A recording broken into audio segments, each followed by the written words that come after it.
Welcome everyone to episode 16 of the draft.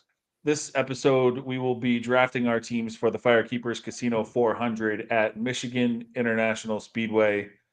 We are coming off a race at Nashville, which I think got some mixed reviews.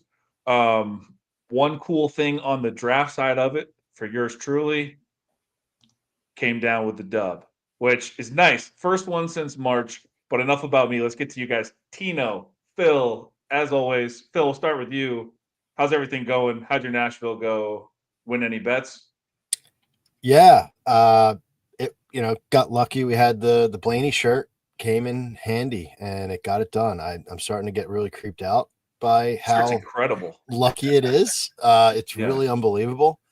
But yeah, so we hit that bet 9-1, and that helped the betting card from the podcast. Be positive.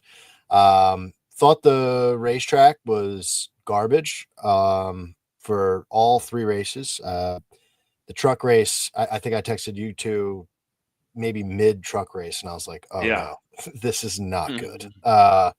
And yeah, it pretty much proved to be that way. But I'll take it. I was up about just over 4 units on the weekend, so I'm going to take that all day and night. So happy to be here with you guys talking Michigan, and we'll move on.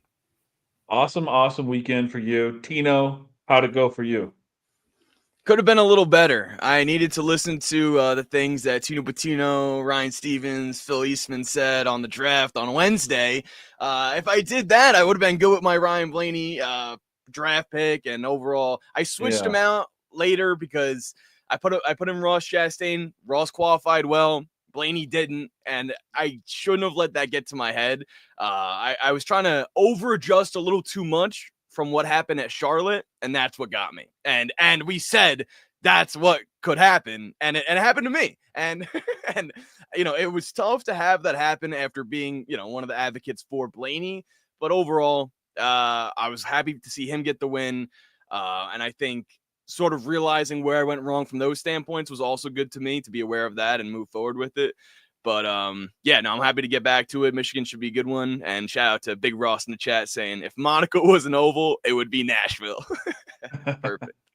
Yeah, I mean, if you listen back to what our discussion on Ryan Blaney, it was quite a long one last week. And all good stuff, all came true. I also fell victim to my own dumb brain. Did not bet Blaney after we talked about it. Even had that thing like bouncing back after a rough finish, whatever. Just we talked all about it, and we didn't bet it. I didn't bet it. I'm glad, Phil, you did. The shirt is one of the more incredible things I've ever seen in NASCAR. I mean, nothing really has that power. In anything. Yeah. I said on my pod, I was like, if anybody from Team Penske is listening to this and wants to just throw me some cash to wear it every week, sure. You know what I mean? I mean, but we got to reserve the power. Yeah, if Blaney gets to Phoenix, man, in that championship 4, I'm sure he'll slip you something. That's a fact. Yeah, I might have to go to that one. But yeah, I mean, it is really wild. And the other time I wore it this year, I won my first, draft roster, but he almost won that race. I texted you guys, you probably don't remember, but I texted you guys this is actually pretty crazy. And then this past week, it's really starting to get wild. So we'll see the best time to play it again, play that card later in the year. That's awesome. I thought we all drafted some great teams. The AJ thing sucked, with the penalty that really burnt him. One bet that we made, ESPN put out McDowell over Dinger. And with the penalty, I was like, oh, yeah, this is money. Then Dinger ends up winning by 1 spot. That was a heartbreaker bet, man. I was just like, oh, my God. But, one thing to take away from that, I think, is even as buried as AJ was, he was still really strong. Very strong car. To be able to battle back in top 20 or whatever he did, what a great run for him. It's he got the most out of what he could given the circumstances. So good for him.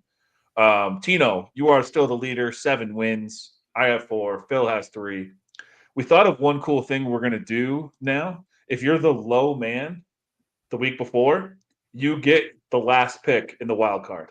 So if you are the low man, You like Phil, he's going to have the last pick of the wild card this week. That gives you a little more control of your own destiny for the following week. You can make an ultimate pivot against our rosters, or play the chalk like you've done before, Tino, and kind of secure that if the rest of the team battles it out for you. So that's one twist we'll do. Before we get into the draft, do you like to do a quick race preview? Phil, why don't you let everyone know what we can expect to see at Michigan International Speedway? Sure. So the breakdown for this week: Michigan International Speedway, 2.0 mile D-shaped oval. This is a pretty fast track in the heart of manufacturer country up there. Going to need speed. Tires not really going to be as big of a factor, so you're going to see some strategy plays, 2-tire stops, etc. Those are probable coming into this week. Track stats: 107 races in the history of this track in the Cup Series. 22 times the winner started on the pole. Last time that happened was Logano in 2019. Starting inside the top 5, 60% of the time the winner comes from there. 75% of the time the winner starts in the top 10. So starting position theoretically matters. Pretty rare for someone to start outside the top 27 times. And manufacturer trends: Toyota snapped last year a 9-race win streak for Ford, which I reaped the benefits of that over the years in manufacturer bets. And before that, it was a 3-race win streak for Chevy. So these guys go on streaks. See how it ends up this week. But race at 2 p.m. on Sunday, 45-lap stage 1, 75-lap stage 2, and an 80-lap stage 3 to end it for 200 laps. The weather looks pretty good this week. So we shouldn't have any issues there, knock on wood. And, if you're looking at comps, I know people are looking at that kind of stuff. Kansas seems to be the more direct comp. Call it mini Michigan. And then the other mile and a half's, kind of secondary deal here. So that's what we got going in. If you're looking to get an edge, try to figure out, what this track's all about, there you go. Yeah, it's a beautiful place. I mean, looking at these pictures here, the crowds, used to fill out. Hopefully they will now. We've had some pretty rough weather over the last couple years at Michigan. Hopefully it's a lot nicer this weekend and it fills out for everybody. It's a cool track when it's all loaded up like this. It can get pretty loud. All right, so if you're new to the show, what we do is we draft one driver from each team you see on the left. And then we'll draft a big 3 pick, which is another driver from Hendrick, Joe Gibbs, or Penske that we haven't selected yet. Best of rest is a driver from any team not listed on the left there, and a wild card is a pick from any team of your choosing, any driver you haven't selected yet. We'll use real NASCAR points. The winner gets to select a charity. This week, I picked the NASCAR Foundation. I put a bunch of links up on the Win the Race Twitter and my own. So go check that out. Every cent counts for any of these charities we do. We're doing 36 different charities this year. So pick your favorite one, go help it out. And the winner gets to choose that and win the race. We'll donate to that every week. So, Phil, you just got to talk for a while. I got to talk for a while right there. We're going to let Tino kick this off with 2311 here. I'll bring up the draft board. Tino, how are we kicking things off this week? This, I think, is a very interesting team this weekend, so I'm curious to see which way you go. Oh, yeah. Well, I'm happy. It's Tino time here, and I got to shout out the guys in the chat as they keep on continuing to comment and come in here. I saw Big Ross shouting out. Actually, this was a question for Phil before we get into it, just to pay one last respect to the shirt here. Can we get a bat signal or something when the shirt goes on? I think we do need to know, when the shirt, which weeks the shirt is going to be, so that way we can all be all in. Well, I mean, I'm pretty open about it. So, on the show, I wore it on the show. I said I was going to wear it on race day. So, but yeah, moving forward, I can send a tweet out as it goes on. Yeah, of you putting the shirt on. We need that. Yeah, that can be arranged next time. Perfect. Shout out to Sean McBride as well, telling me to pick Joey Logs and eat some clam chowder from Sam Hall. And Brian was vacuuming, so we're looking for some passing this week. And with that being said, one driver that passed William Byron for the win at this race last year was Tyler Reddick. That'll be my first pick for 2311. I was disappointed with him at Nashville because of the speed that he didn't really bring, but that was, I think, the track. And one other thing I wanted to note in our earlier, sort of race recap from Nashville was how I was okay with how that race played out from certain standpoints.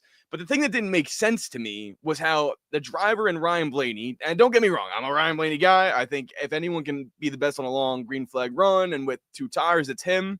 But how can 2 tires be so much better than 4 tires? And we, contributed that to being the track.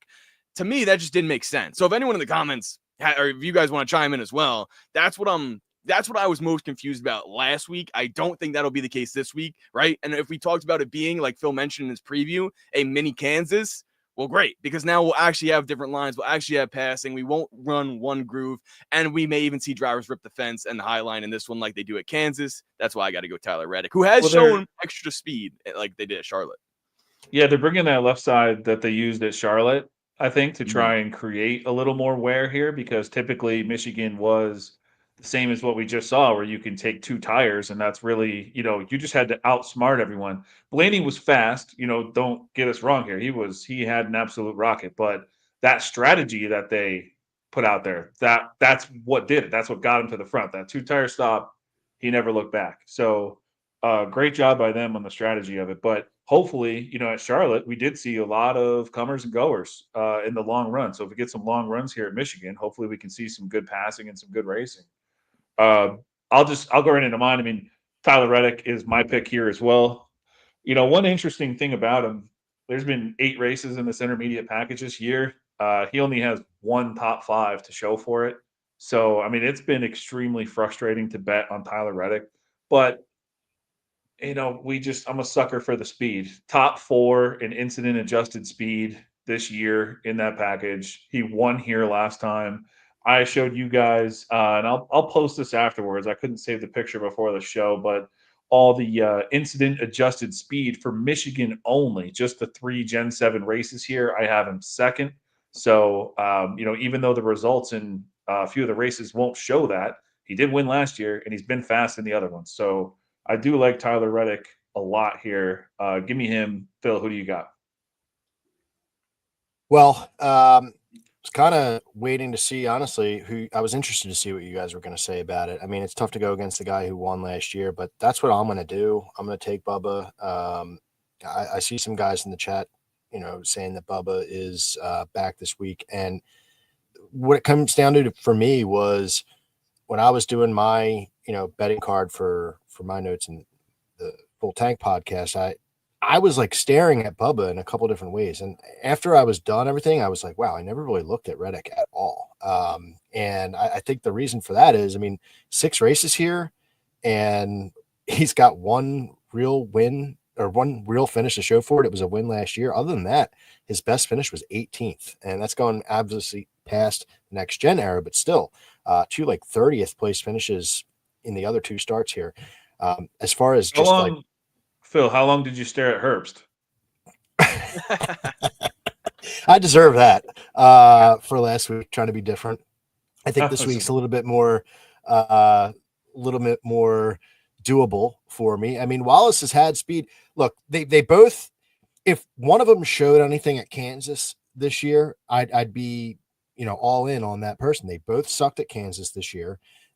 Wallace and last year finish, they've lost it at Kansas. So it's not like I have to justify, this is really like kind of picking at random here.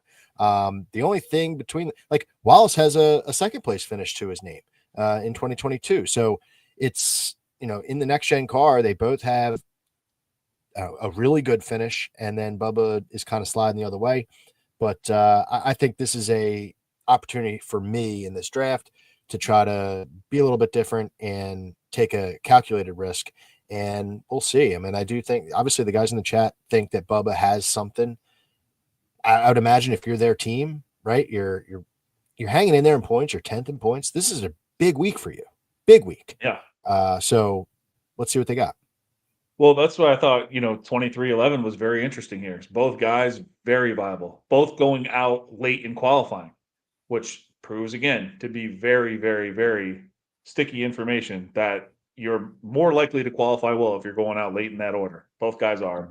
Toyota, very, very good at qualifying here at Michigan. We've only qualified twice here in the Gen 7 era, but Bell's qualified on the pole, qualified second.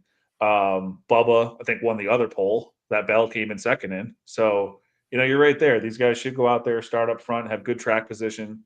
What if it is a race where we don't see the tire wear? You're going to need that track position. So starting with it is best case scenario. All right, let's go right into front row. I'll lead it off with front row here. Mine, again, we do this every time with this team. It's close, but I'm going to go with Zane Smith. This isn't just about like a good finish here last year. He actually has the best average finish of this bunch in this package this year. So of all the three drivers in that camp, he had raced one truck race here back in 2020, beat everybody. So that's 5 years ago in the truck series. Some might say who cares, but it's kind of nice to know he could get around here. I think he qualified like seventh in that race, ended up beating everyone. Um, and he's been quietly solid all season long, sneaking in these decent finishes, at least decent for this, front row team. 13th at Nashville. He did wreck at Charlotte, but before that, 16th at Kansas, 17th at Texas, 12th at Darlington, 11th at Homestead. He's just like in that 11 to 19-ish range. And really from front row, if I can get that in the draft here and get those points, I'm cool with it. So give me Zane Smith here. Hopefully he can stay clean and shows up with a fast car. Also, too, Fords, have been known to kind of bring it here. So give me that too. Phil, we'll jump right back to you. Who do you got? Yeah, Zane was my pick as well. I don't really have much to add. You really hit all of the talking points for him. So we'll see what Tino's got here. Awesome. Tino, what you got? It does help to be a little bit different, especially when we go to front row. So I'm going to go with Noah Gragson. And Team 54 pointed out a good reason not to. It is because he is one of the first guys to go and qualify because he was involved in the wreck with Alex Bowman last weekend at Nashville. So that to me is a stinger. But when I'm looking at his races at Kansas this year, finished in 14th, and then also finished P12 in this race last year. So I do like that from the standpoint of speed that Noah Gragson brings to this type of racetrack, and also the fact that I know his qualifying position is going to suck. So stage one, I'm probably not getting many points. But I can see them being a team, maybe do a little bit of strategy, or just continuously climb his way up through the field because of his poor finish last weekend. And he's done that before. He's been strong. And when he did get wrecked out, I believe it was like top 15, top 20. And that's, like you guys have said, that's where we want these front row guys to be racing in. Thought about Todd Gillen after he finished 12th in Kansas. Like we said, I'm using that a lot in my comparisons for this race at Michigan. But he does not good here at Michigan. So Gregson's going to be my guy. All right, cool. Yeah, Gillen, man, for whatever reason, he just on these intermediate tracks, I don't know why like the other guys can bring some speed, but he can't. It's super weird. Um, Phil, I'm gonna let you lead it off here. We're gonna jump into the big three section here. We'll start with Hendrick. Who do you have for HMS here?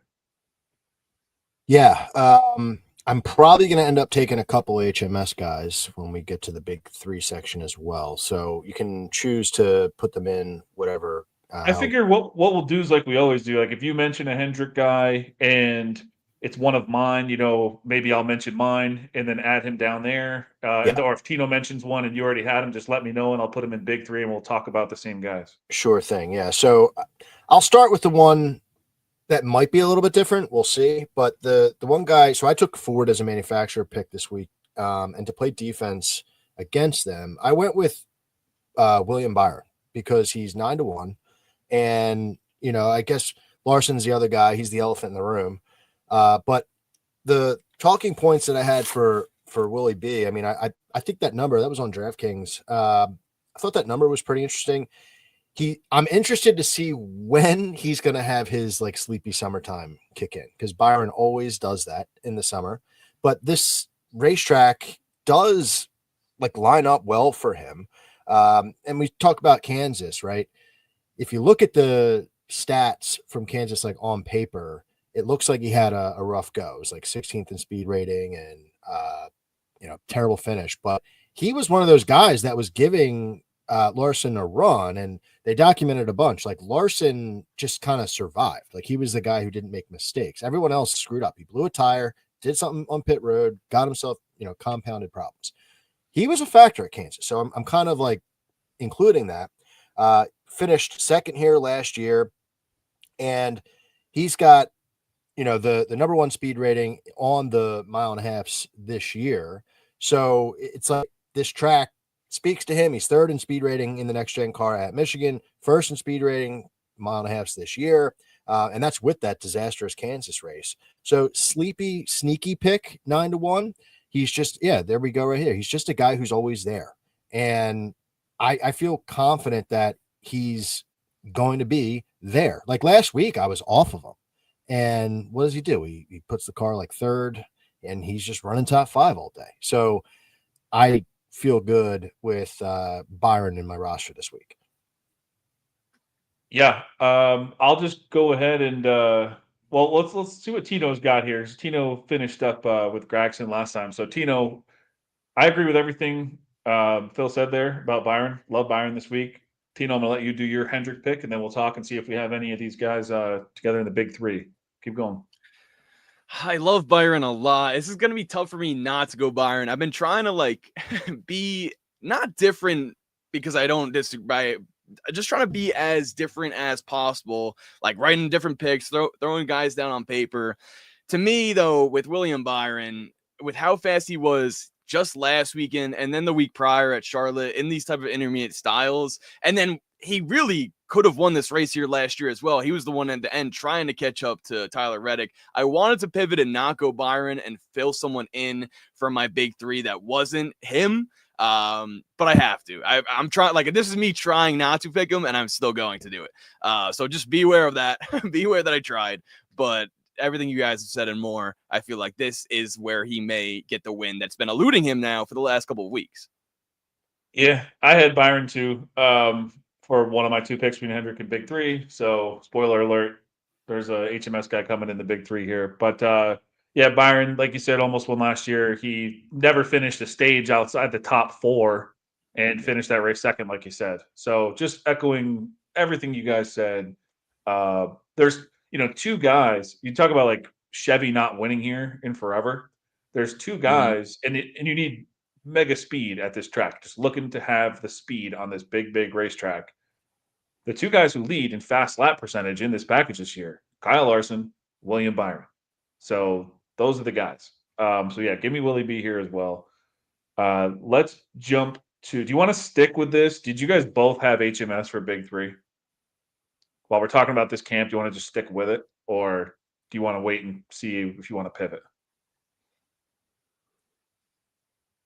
I'm indifferent.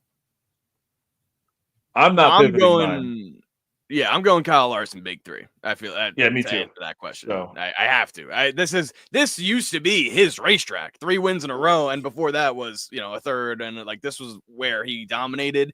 And the crazy part is, and I want to see if you guys what your thoughts are about this. The last HMS win came in 2014 with Jeff Gordon, and we know Ford has dominated this type of racetrack. It's their backyard. But what is the reason why Kyle Larson hasn't been back to victory lane here? That's the crazy part to me, because I feel like this track, especially with how he ran at Kansas, perfect game. I feel like you have to go with Larson in this one. Well, I think, didn't he lead the most laps here last year? He led 41 laps and then got into that accident with everyone else. It seemed like Bubba, Bell, Larson was in it. So we're not even – so the 2 drivers that led the most laps last year are Hendricks guys, Larson and Elliott. So I think, we could see this streak broken this year. But, Phil, do you want to add a Big 3 pick now, or you want to wait and we'll go to Joe Gibbs? No, you could throw Larson in there. Yeah, Okay.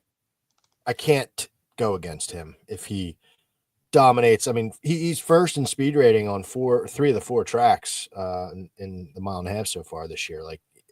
It's just too crazy not to do it. And the other one was Charlotte, which was a weird day for him. So,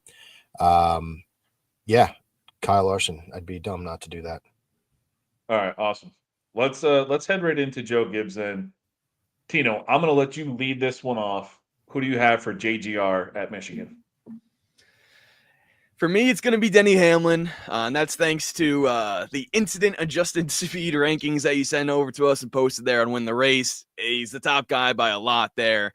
To me, when I'm thinking about Denny Hamlin, especially he called me out, or well, he kind of beat me to it when it came to Charlotte. I thought that would be a struggle for them based off the speed they've been bringing, at least since his last couple of victories, and I was wrong. They've just been still consistently with the fastest car each week, or at least one of them. Same thing happened at Nashville, and I can't look past that here. I think to me, what happens during the summer stretch as well is like, okay, Christopher Bell is going to come on strong. He's probably going to go out and win the pole. You think he's going to be the fastest driver all throughout the race, and he fades back.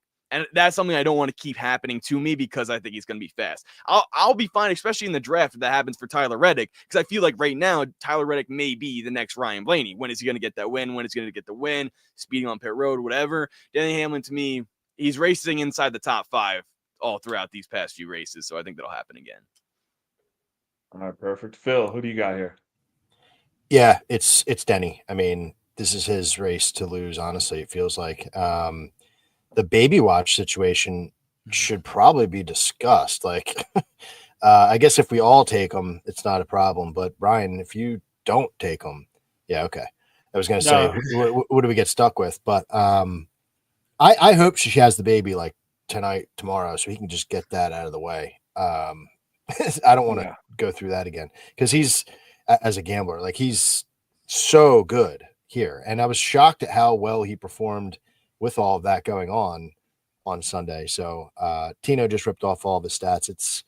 It's really amazing how, kind of sneaky dominant he's been. It's like won here in so long, but he's been fast. If you look at incident adjusted speed at just the Gen 7 races for Michigan, we'll take out Truex because he's not racing anymore. He was second, but take him out. It's 4 of the top 5 are Toyota, with Kyle Larson sneaking in there as the one that's not a Toyota. And the 1, 2, 3 are Denny Hamlin and the team that he owns. So it's like, it's just kind of nuts. And for our purposes here for the draft, we're just trying to point your way to a victory. He's got 7 straight top 10s here, and 5 of those are top 5s. So, like, he hasn't won a race here in like 23 or 24 tries. It's not like he hasn't done it before, but he hasn't won here in, I don't know, was this over 10 years? And but I mean, still 5 top 5s in his last 7 races here. Dude's always up front. So for our purposes, give us all Denny Hamlin. I think we're going to be pretty chalky here too when we head into Penske. When we just saw who the fastest car was in that race last week, once he got the lead. But even then, he was a rocket before then. Give me Ryan Blaney. Think you guys will probably be the same, but maybe one of you will pivot. Again, we just saw how fast he was. Even with his bad luck this year, like we say, it's super boom or bust. Because now in the 8 races in the intermediate package, he has 5 top 5s. He's the only one with 5 top 5s in the 8 races in this package. So he leads everybody with extremely high finishes. You just have to hope the disaster doesn't strike with this guy. So I'm following the speed as we always do. Give me Ryan Blaney. Phil, let's jump back to you. Who do you got? Yeah, not so fast, my friend. I'm going with, because Sean McBride's in the chat, going with Joey Logano. He got me my win the first time in the draft weeks back. Not because I don't like Blaney. It's because I am trying to be a little bit different here. But I honestly, I think the risk is mitigated here too. And someone in the chat said it. Now, just look at the finishes here. Logano finished 4th here in 2022, 14th, 33rd last year. He's going the wrong way. But his speed, consistently is like, mid-teens, low teens. And I'm not scared of that. But there it is. Iowa put it right there.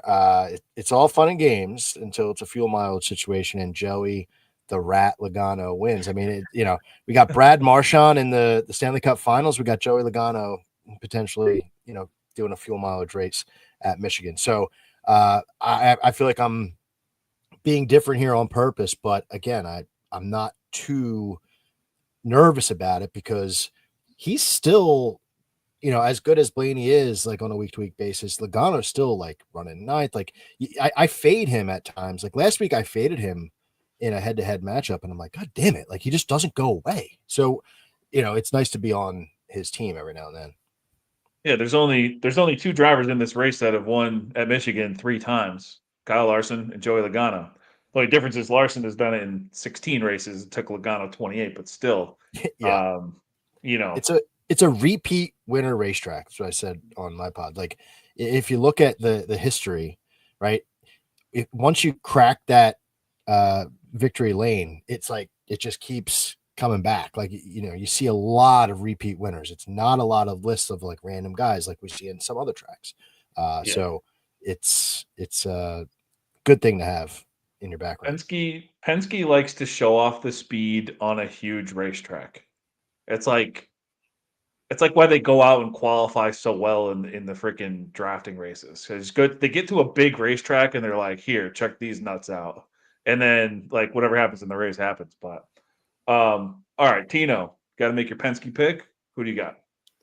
My Penske pick is going to be Ryan Blaney, and specifically because when he races here at Michigan, he's at least inside the top 10 throughout the stages. There were 3 years in which he didn't get inside the top 10 in all 3 stages, but he won one race. Then in 2021, finished 5th and finished 9th. So at least I'm still getting those good finishes that he deserves to make up my points here. And then besides that, I look down the list of his finishes at this track. He's 10th to 7th, 3rd, 2nd, all throughout the stages in the last 5 races at this track. So I got to go there, but I do have to, give a nod to Joey Logano. I think that was a good pick, Phil. And I think Sean McBrien's probably going to be a little mad in the chat that I didn't get him there. But I think it's just tough because Blaney is so much faster, I feel like. But then when the race happens, they play the same strategy because they're the same team. And like you said, Logano is always there if something happens.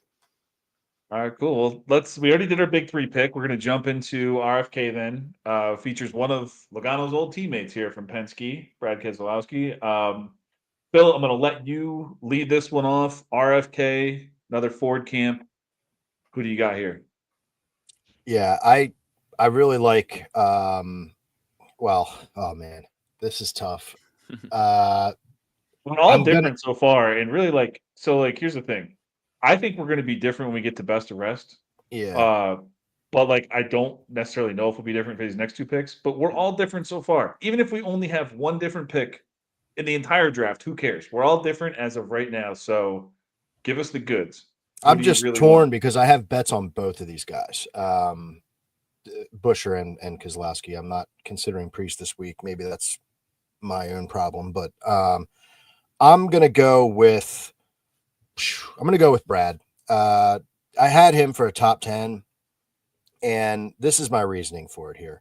And I'll talk about the bet that I have with Busher in the next segment here. But home track, they're going to talk about that with all the vignettes, I'm sure, on the broadcast. But he is starting to pick up the pace here. 10th speed rating at Charlotte. Kansas should bring some hope, from or 10th speed rating at Kansas, rather. He was 5th at Charlotte, is what I meant to say.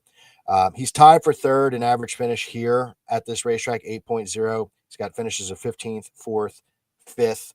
He's one of 2 drivers with 2 top 5s in the next gen era. So, Denny Hamlin's the only other one to do that. And this is all in the 6 car. So this is not going back too far. This is with the equipment he has now. It's just feels to me like this is do or die. They are looking up. They are seeing all these road courses on the schedule coming up in recent weeks. That's not good for them. And he's dying for a win. I don't need him to win the race. I need him to finish top 10.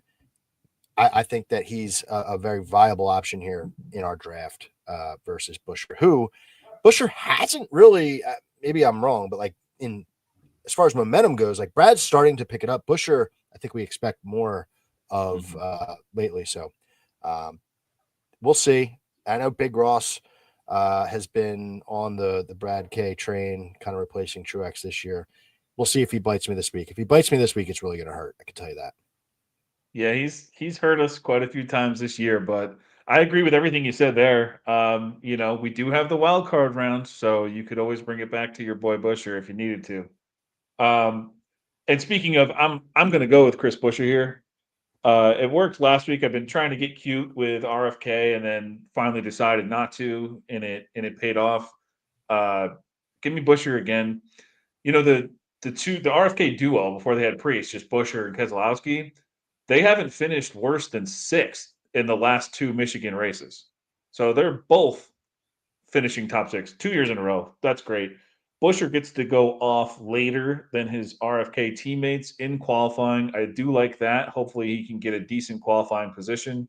He does have the highest incident adjusted speed this season in this package of anyone on his team. And then the other thing, when I did the adjusted speed for just the Gen 7 Michigan races, I had mentioned earlier about a tier of 4 Toyotas and Larson as the top 5. The very next guy in there, Chris Buescher. So give me Chris Buescher. He's been awesome here. And he's proven he can win here, which is always cool to see. So give me Buescher. Tino, who do you have for RFK? This leaves it wide open for you. 3-man team. We're split. What are you going to do? Well, from that standpoint, it kind of makes me want to go Priest, but I'm not going to do what I want to do. I'm going to do what I need to do, and that's Chris Buescher. I was originally thinking Brad Keselowski because of all the bells and whistles, like Phil was saying, like it's his home track. He's never won, he's never won there. That's like been one of his goals to win here, and he needs to win. But last week, he started 6th and finished 23rd. I hate when that happens because these are guys that I trust to perform, because when they're not qualifying well, they somehow crack into the top 10. They somehow, have a good strategy, long run speed, whatever the case is. And we're all thinking, man, if Brad Keselowski, if Ross Chastain could qualify inside the top 10, they'll finish there. They'll win the race. Not the case. He really made me mad last week, starting 6th, finished 23rd. To add extra emphasis on the injury there, I picked him in my Johnny on the Track pick'em league there. I know Phil's in that. If anyone else watching is in that, was doing pretty good. I was on a hot streak, and then Brad lets me down, like barely any stage points. So for me, I will go Brad in the top 10 market at plus 120. I like that. Early on, I'm seeing that at FanDuel right now, but for Chris Buescher, I feel like he's just a guy that will start 10th, finish 10th, and that's what I'd prefer. I did forget to mention a bet earlier. Tyler Reddick, I did bet plus 175 for a top 5 because I love pain. And so I bet that. And then, so just mentioning it because now, like RFK, you get the top 10 bets. I got a top 10 bet on Chris Buescher too, plus 110. So I love mentioning, these guys did not finish outside the top 6 in the last 2 years. Had to take the top 10 bet, just feeling really good about it. Then I saw the speed that I broke down too. Boom. So I like both those guys. Great picks that round. Priest has been good, but how can we go against these two? Can't do it. So I think they're very smart picks. We're entering a very special round here because I'm going to take down the draft board real quick. And we're going to let Tino lead this one off because look at this car. Look at this car. Talk about stay gold. So I think I know who you're going to select. We'll get the draft board back up there now. But yeah, Tino, why don't you let us know who you're picking here for Spire and why? Well, can I say Carson Hocevar for the paint scheme? Is that good enough for you guys? As you see if you're tuning in, you see my Tino Patino and Carson Hocevar Spider-Man meme with the gold. Honestly, one of the best golds I've seen on a race car because it is the most similar to my gold jacket here. Oh my gosh, how he raced last weekend was awesome. How he's been racing is awesome. Charlotte, it's not even like it's a fluke. He's there every week. And hey, maybe a little strategy helps him, but he was still there contending for the win. Now, I'm picking him, and I'm picking him because of the gold. But I'll tell you this, I would not pick Carson Hocevar this weekend because he's going to get wrecked out by Ricky Stenhouse Jr. We all have the hype going into it. This is his home track race. He has speed to win it as well. And that's one thing I also wanted to bring up was I would bet an outright on him to win this race. I don't mind that at all. With the price it's at as well is good. But I do not think Carson Hocevar leaves this race without a bump from Ricky Stenhouse Jr. at some point. If he can hang on, then great. We'll have a shot to win. Or at least finish inside the top 10. But I do believe, let's see what Big Ross is helping me out here as well. Ricky Stenhouse will have his vengeance in this life or the next. That scares me, especially for someone that I need to bring home some points in this one. If I were to pivot if someone is thinking McDowell, because that would be, I'm not going Justin Haley if I was, going to do that. I think that would be a safer choice in this one. Although, Hocevar to win 20-1, I'm on it. I have to be. I mean, Stenhouse is going to have to catch him first. I mean, they're not even on the same planet. Hocevar's the 10th best true average running position in this package. Stenhouse way down the list. I mean, you start to look at things like how often are these guys running around it? Like Stenhouse, 10% of his laps inside the top 10, probably all strategy based. Hocevar, he's one of 8 dudes with over 50% of his laps ran inside the top 10 in this package. One of 8. He's with the elite guys. He just didn't get the finishes early in the year. And I bring it up every week. Hocevar had his own tweet documenting everything about all the BS that has knocked him out of these races. So I don't know, man. I am not worried about it because I don't think they'll be anywhere near each other. Stenhouse is going to have to take like a 0 tire stop just to go up there and stop his car in front of him or something. Like that's the He's only gonna way he lap gets up him. there. You don't think he gets in the way when he's lapping him? Come on. Yeah, I guess. That's what I'm Okay, thinking. all right. That's a Yeah. good point. That's a good point. All right. Because I thought the I hear same you. thing. I was like, oh, he's gonna be way faster than Ricky, but Ricky will find a way. And Brian said it's an immediate suspension if he does. I guess that's also something to factor in if we're thinking like about how these drivers will race. Maybe that's on his mind. But Ricky's the guy that punched Kyle Busch in the face. Like that's something where I think he doesn't mind getting back at him. I don't know. Yeah, Hocevar said he like texted him and stuff. Who the hell knows? That stuff is so weird. And isn't It's just Ricky something to like? keep in mind. I think. Like, I think it's worth it to mention. Where's the? Hold on. I just want to pull up the standings real quick because isn't Ricky Hey, like He Ricky was. near the Stenhouse Jr. was playoffs? 15th. He was in the playoffs. Yeah. That's the Yeah. crazy part. Yeah. Yeah, he's still fighting. Yeah. Like they are scrapping for everything they Yeah. can get. This and is a that didn't great help. bubble. Mm-hmm. So he's gonna be pissed, obviously, as he should be. But he also, like you said, doesn't want to get suspended. So we'll see what happens. Phil, who do you have for Spire here? Yeah, I could go on a rant here. I think the suspension thing. I think the new thing is going to be like stalling out, driving past their pit box on pit road. You know, like preventing them from like getting out of the box. Like Yeah. you know, I didn't do anything wrong. Hocevar is my pick. I can't go against him here, but I'm gonna talk, poorly about him here for a second. I don't want to be feeling the wrath. Like I agree with Tino. I'm gonna sprinkle a little bit on him to win. It's gonna come at some point. It easily could come this weekend. Who knows? He won the Money in the Bank last night. I don't know if anyone saw that at Berlin.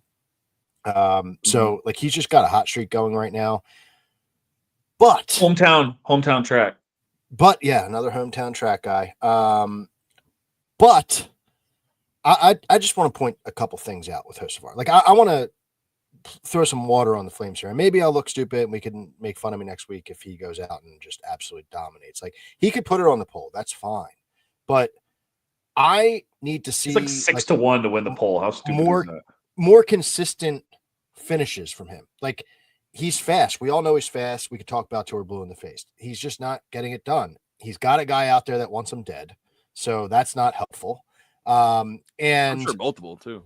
If you look at where Hocevar like has had good finishes, it's like a little concerning if we're just like pumping the shit out of his tires this week. Like it's Atlanta, it's Talladega, it's Coda. He had a good run at Bristol. He's not getting the finishes consistently on the tracks that you would want to see. So there's that. Also, I am on Buescher, and this is the most mind-blowing thing that I've seen all week. Buescher plus 100 versus Hocevar. This is such an overcorrection. I don't understand it. It's because like everyone's caught up. Like if you listen to the teardown this past week, you would have thought Carson Hocevar is like third in points. They were just glowing reviews for Hocevar. It was crazy. And you're like, wait a second. Like this is a guy who's got like people are now comparing him to Dale Earnhardt. Yeah. Which it's like whatever. Like let's pump the brakes here. Yeah. Plus 100. So it was plus 100 on Bet 365. That has now switched. So now Buescher is now minus 130 in Hocevar. But Bovada still has him at plus 100 versus minus 130 for Hocevar. And that makes no sense. Win the Race has this fare at minus 183 for Buescher. Make it make sense. I would still take Buescher minus 130, but it's the plus 100 number that has me like, what's going on here? To beat one driver, and a driver that he's 9-5 against so far this year, head to head on all tracks. And those 5 losses came on the wonky tracks. So it's a crazy bet to me. And clearly some people are on it on Bet365 since, that got released because the odds flipped. But in the draft, weird, I can't go against Hocevar with you guys taking. Oh, sorry. I was going to say what's weird about it is like what you said. So like the speed for those two guys, Hocevar is definitely faster when he's faster. But in the season as a whole, they're pretty close on speed. Even taking the incidents out, they're pretty close on incident adjusted speed in this package. The finishes is where the big thing, the volatility. That's like Chris Buescher. I think I have it up right here. Hold on, sorry, I did have it up. I have it. So Buescher is like what, top 8 in average finish, and yeah, Hocevar is down near the bottom because of how he's done all year. And then when you look at their adjusted speed here, Buescher's they're almost tied around like 10th or 11th, and that's like the season as a whole, and that it accounts for incidents and stuff like that. So yeah, I mean, you basically have a pick 'em. One guy's volatile, one guy's not really at all. So that was the wrong side, and that's why I think the simulations, on Win the Race, that's why it accounts for that and has it minus 180 or whatever you said it was, because we do account for volatility. So cool bet there. I didn't have any bets on him. Yeah, I saw Hocevar was smoked down to like 6-1 to win the pole, which I understand he did win a pole this year and he's been really fast, but man, that's such a low number. I don't know. There's like I can see 12 it though. guys Like it definitely is like, too low. But Spire's been winning poles this year. Like they've been bringing in qualifying. To be fair, like it is like that's that. I just can't bet it because like I'll Win the Race. Some people got a really good number on Bubba, which I really like because we talked about how good Toyota was qualifying here. I would take right now, if I had to, probably Bell and Bubba. Those would be my 2 picks at like, as long as they were like 8-1 and more or more. But like there are like 12 guys that are like 9-1 or worse to win the pole. So just not a great moneymaker there unless you pick the right one. All right, best of rest. I think I'm going to be different here. Do you guys want me to go first then, or do either of you want to lead it off? No, you can go. Bad at all. All right. Yeah. I'll stick with the Toyota camp here. My best of the rest is going to be Eric Jones. Wow, this is another hometown track here. I wrote about Eric Jones after practice and qualifying last week as my favorite DFS play on the slate. And what he did was went out there and passed people and gained position all race long with speed and his ability. So I'm hoping that they can bring another fast car to the track this week, at a track where we just talked about how good Toyota's been, 4 of the top 5 in incident adjusted speed over the 3 Gen 7 races here. And Jones, because of his good finish last week, is now going out late qualifying again. So maybe he can be starting up front. He's not bad here. He ran top 10 all day and finished 8th here with Petty in his first Gen 7 race here. Then he finishes top 10 his first year with Legacy. And then last year he finished 16th, which is not great, but he did start toward the back, work for like 28th, work his way up to 16th to finish there. Pretty good considering how poor Legacy was all year. And then he's another one, like I mentioned earlier, with Zane's got some sneaky finishes this year. The 7th at Nashville, 13th at Charlotte, 5th at Texas. So there's some times where he's popping here. And after the speed that I saw last week, give me the hometown kid. I'll take a Toyota, and I think it makes me different here, hopefully. Sometimes you guys shock me with the best of the rest here, and we're all on the same page. So give me Eric Jones. Tino, we're going to jump to you. Who's your best of rest? I had a couple guys in mind, one of which was Josh Berry, but after I took a look at his own personal performance here, I kind of laid off. But I wanted to throw that out there to show where my mindset was. I feel like he could be strong at this track. I don't know what happened to him last weekend at Nashville. But my pick here is going to be Kyle Busch. Gotta be Kyle Busch. What are we thinking? After Kansas and finishing 12th at Nashville, strong day for them. Hey, I know it's not the same old, going out and winning, but it could be here. Like, I genuinely could see a Kyle Busch win happening this weekend with the similarities that we saw to him at Kansas, in which he was there at least a couple times in races past. Obviously, last Kansas was all Kyle Larson's show, but if Kyle Busch can get a little tricky here, make something happen. I know he's a Chevy as well, which doesn't necessarily bode well for manufacturer winners, but I do like his odds in this one to get a win or just strong finish. This was always Kyle Busch for you. As soon as you saw he was in that gold MGM car, you're like, oh, that's it. Yeah. You got two gold cars on the card. Things are looking up for Tino. Phil, who do you got for best of rest? Yeah, I'm kind of torn because I had both those guys written down. I took Jones top 10 at plus 220, and I was feeling good about that. I thought I probably should have been aware that I wasn't going to be able to sneak him past you, Ryan. So, Jones, Busch, there's a part of me that really wants to go off the fucking rails here. God, do it. I know I got like the devil and angel on my shoulders here. I'm going to go with, I got to go with Eric Jones. Jones is my pick. I have the notes written down on him. I mean, you said it. I don't really know. Who was your off the rails guy though? Mention that Daniel Suarez. Yeah, it was. Nice. I got Daniel Suarez right here. I knew you. Suarez was where I was looking. He just scares me so much how bad they've been this year.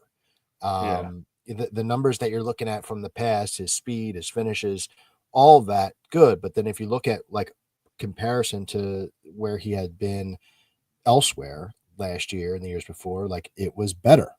This year, they are just so bad. So could be a get right spot for them. I can't take that risk. Jones, it's the momentum situation. Like he has been doing so well that it's like, wow, okay. It's not a get right spot for him. This is a keep going spot, and it's a perfect track. So really like the Jones pick, and I can't be different there. I got to go with my guy. Awesome. Yeah, they're both on the right side of things in the Suarez and Jones on the incident adjusted speed for the Gen 7 Michigan races. They are both just above the cut line to where it starts to get, where you're not as fast at the field. So I like both those. Maybe a sneaky DFS player or something in Suarez. All right, so wild card here. A lot of different ways we can go here. A lot of different ways. I will lead it off. Then we'll go to Tino. And then Phil, you get to round it out this week. I'm going to be pretty quick here because there's not much to say. This guy is super consistent, and I'm going with Christopher Bell. Okay. So, we kind of talked about it for a quick second earlier. Finishes haven't been there, but man, he can qualify here. They've only qualified here 2 out of the 3 races, but he qualified second and first. Gets to go out again late this week, and I think he's a better racer on these tracks than he has been in years past. So, just a little better luck there, and I think Bell can absolutely spank here. Let me just see it. I think a couple years ago too. Yeah, like when he qualified second here in 2022, he finished stage 1 first, stage 2 fourth, and then got into an accident. So he's wrecked out in 2 out of these 3 races. I just think he's due for a good qualifying, run up front all day, good finish here. And then when I talked about that speed, the Gen 7 speed at Michigan, he is right up there inside that top 5. So give me Christopher Bell. Tino, who do you have here for your wild card? I do want to add. I want to add one thing too about his consistency. Him and Kyle Larson, they have in the 8 races in this package, they have 6 top 10s. They're the only 2 drivers with at least 6 top 10s. So you just like to see that in a game we're playing here, where we're trying to point our way to victory. So give me Bell. Go ahead, Tino. All right. My favorite time of the week is about always 9:25 p.m. on a Wednesday, where it is the wild card segment of the draft. Now, I want people to comment in the chat who they think I'm going to go with, because you guys know this is my favorite time to ultimately win. And my favorite part about it being called the wild card is that I am going to utilize my wild card. Ty Gibbs, Team 54. Oh, wow. Stand up now. Come on, it's time. Ty Gibbs, he's top 7 in incident adjusted speed ratings at this track. A 10th place finish, an 11th place finish, and a 3rd last year. If he's gonna, hey, they were saying in the chat, if it's gonna be a time to do it, this is the time. It's Ty Gibbs time. Come on. I love that. That is beautiful energy right there. The only knock that I would have against him is, doesn't he have to go out real early qualifying? He does. A bad race last weekend, but I'm sticking with him. That's tough. That's gonna hurt. But it's gonna be a long run in Michigan. I think we could see some green flag racing. I think we could see some passing. I think we could see some restarts.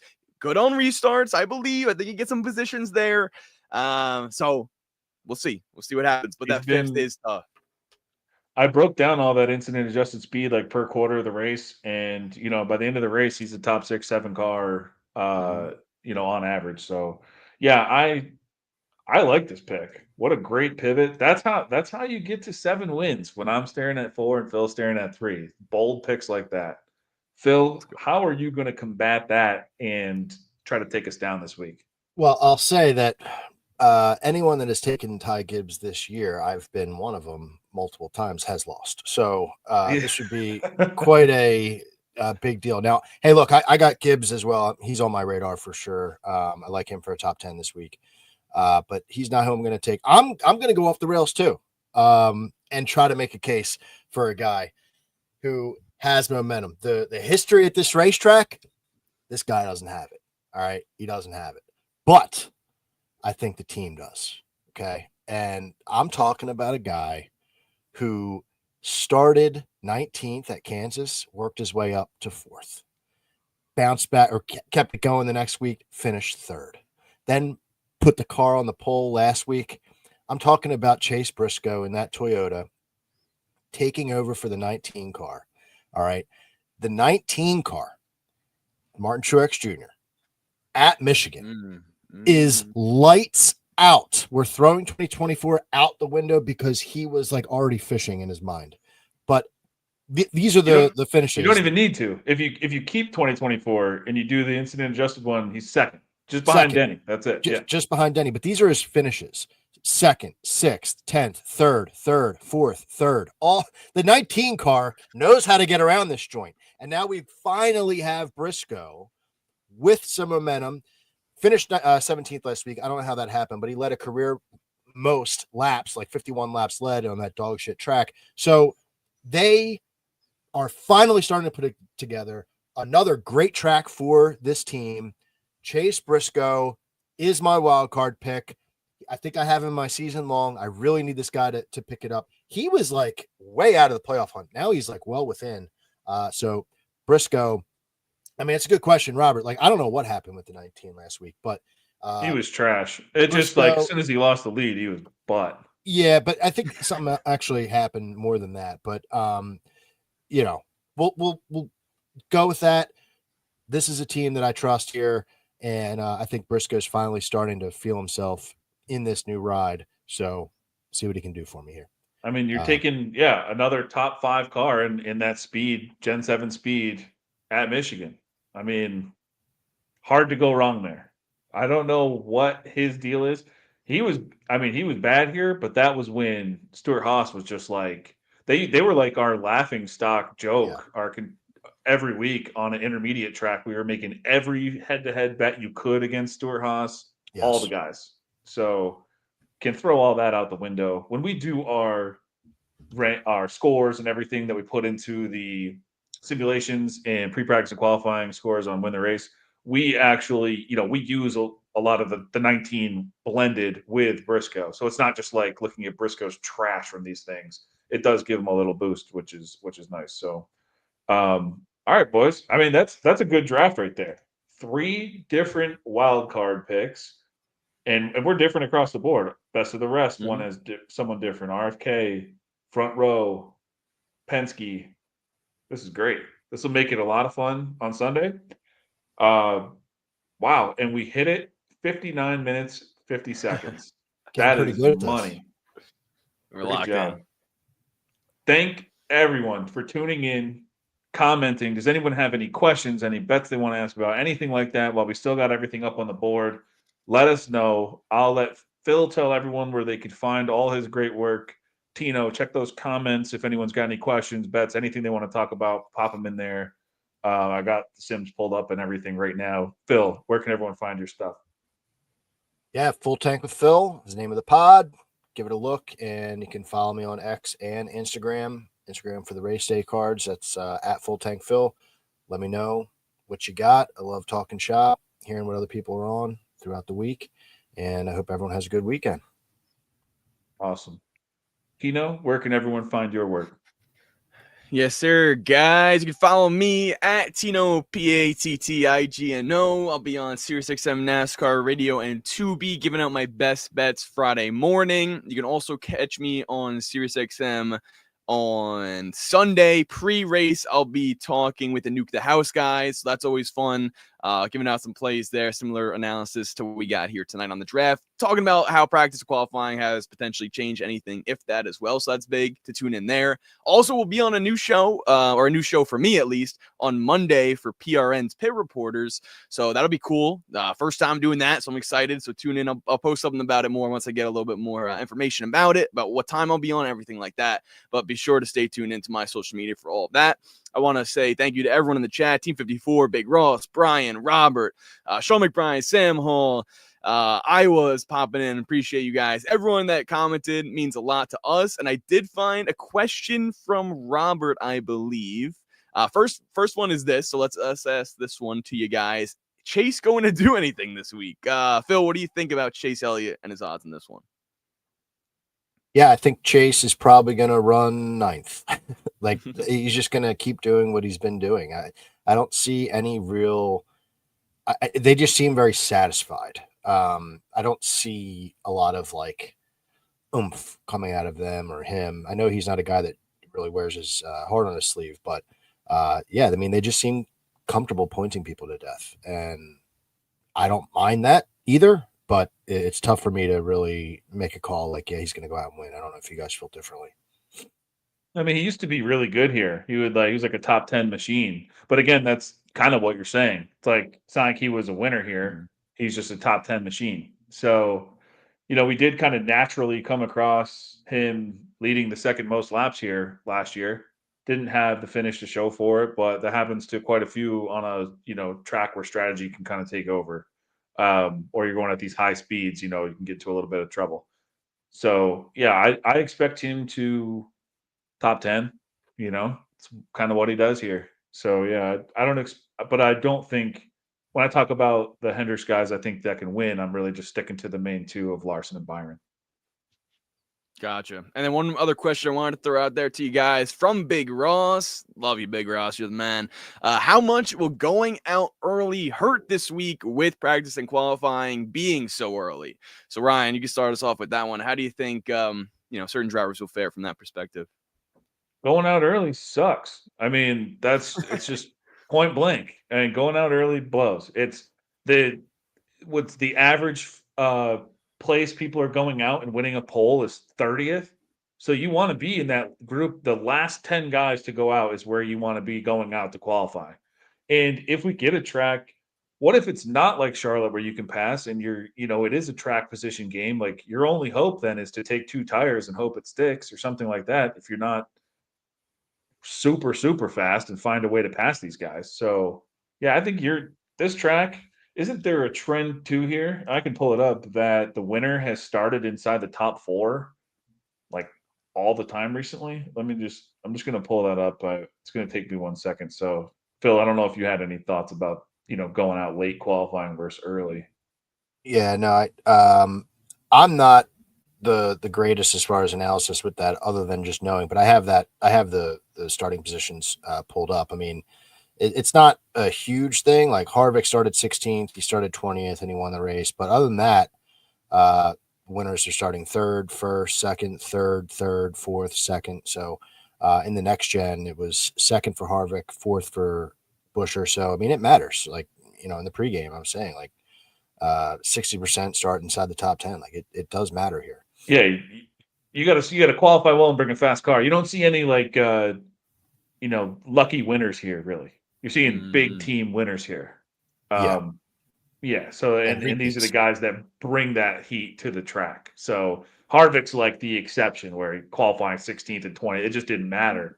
He's just bringing it. And One I of them was think a COVID so. week, I think. Yeah. So like 2020, Like that's inverted just doing field. the inverted order or something, Yeah. isn't it? So Mhm. Yeah. They So started yeah, that you 20th. can't really count that one. All right, let's do one more question here. Oh, you got some more? I No, didn't okay. see no. You go. No, yeah, I got one. I thought you said something. I thought you said like a ooh or something. All right, from Iowa. Who I did. wins I a don't even know cup? why. Who wins a cup race first? Carson Hocevar or Ty Gibbs? And this is like the trending, I feel like, topic around the sport right now with how much Hocevar has been fast. And I feel like it's a tougher question than some people may consider, because to me, I see Hocevar as the guy that has the fast, like he's getting the most out of his car throughout the race in terms of speed. But like Phil mentioned earlier, he's not finishing these races normally. Like, yeah, he finished second last week, but blew up at Charlotte. Obviously wasn't his concern.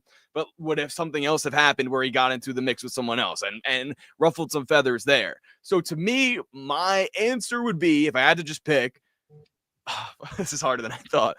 My answer would be Carson Hocevar, but I think the winner comes. And okay, Carson Hocevar is my answer, and I'm saying him because he's running up front more than Ty Gibbs is. That's just the obvious factor in this one. But I will say Ty Gibbs has slowly progressed to where he is. If he is going to get a win, I think we'll see that coming, if that makes sense. Hocevar to me will be a more lucky surprise winner off of taking two tires or doing something crazy in the latter stages that maybe Ty Gibbs wouldn't be in position to do so. What do you guys think? Yeah, Gibbs to me feels like he could bring like a super fast car to a road course and sneak a win or something. But like if we're just talking about an intermediate track, I mean, Hocevar's way faster right now. Like it's just not close. And again, it could be Ty Gibbs. He suffers these like car injuries all the time. Like and Team 54 knows. If he's still listening, like he's posted about it all season long. Like there's always something dumb that happens. So it's really hard to just say he's bad, but I got to go with Hocevar. I mean, there's only one guy we see up front passing people for the lead Yeah. or battling for the lead, and that's at different tracks too. He was doing that at what, Atlanta? Like, so like this is multiple places he's showing up in different packages where he's fast. So I got to say Hocevar here. This is how you know it's Hocevar. It's because the drivers are all talking about Hocevar. Like they know that he's going to be a guy down the road, like a guy that is going to be good and they're going to have to reckon with. We don't hear a peep about Ty Gibbs from the drivers. And you mentioned the road course thing. That comes to my mind too, but he was great in the Xfinity road courses, but he hasn't really done anything. I mean, obviously we're going to be doing road course research pretty soon here.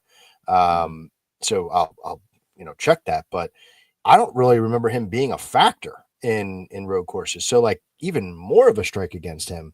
But yeah, I think Hocevar, I know they talked about Earnhardt earlier. Like he kind of reminds me of Joey Logano back in the day, where Joey came in and was like very brash and was not giving a shit about anyone else and didn't have any friends. Lives. Yeah, no friends.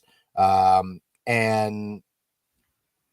turns out to be a Hall of Famer. So three-time champ. Yeah, 3-time champ. So he is at that stage where he's just like ruffling feathers. And when the feathers are ruffled, if it's somebody that's really good, there, that's when as a fan, like, okay, that guy's legit. Yeah, and like think about it from our side of things. So not the drivers, but people betting on him. I've cursed this kid out numerous times. Yeah. For for doing some crazy shit. So it's like, and I don't mean it, I'm just being an idiotic better at that point and, just saying stupid stuff because I probably lost some money. But like, he's there. He's the one doing it. Whether he, it's like, what was it? Texas or whatever? When I was on E-Step and he posted that video of him just plowing over guys and winning at Texas. It's like, that if I had one of those guys bet to win and he plows him over and wins, like that sucks. I'm going to curse him out. But like, the kid won the race. So I don't know. There he is, like in your face. That's kind of whether you love him or hate him. People used to freaking hate Kyle Busch, hate him so bad, but he was a massive star for a long time. So I think you need that. You need the good and the bad. Yeah. Legit. Cool. Amen. On that note, at that note, all right, we're gonna say goodbye to everybody. Thank you for asking the questions, commenting all night long. Really appreciate it, everybody. Uh, you can find all our stuff, my stuff, Greg Mathern stuff, wintherace.info, all the simulations we talked about, the incident adjusted speed, all the good, fun stats to handicap the race, both before and after practice and qualifying. Wintherace.info. Check it out. Check out all our partners on the bottom here. We were on with Nuke a couple weeks ago live. That's where I would go if I was betting live for any race. Nuke the house. Grid Rival. You can use the code WinTheRace, get $100 back on your first deposit. I did record with Eric earlier today, so some of this, people who listen to that might have heard a couple repeat, repetitive stats and things in there. But I always like recording those with him on Wednesdays, and he has all his work on Daily Downforce. And then Kyle and Brian of Angle of Pursuit, 2 podcasts, betting one, DFS one. Check those both out every week. They're a staple. Download them every week. Listen to them while I'm driving around. Great info. So thank you all. Really appreciate it. We'll see you next week.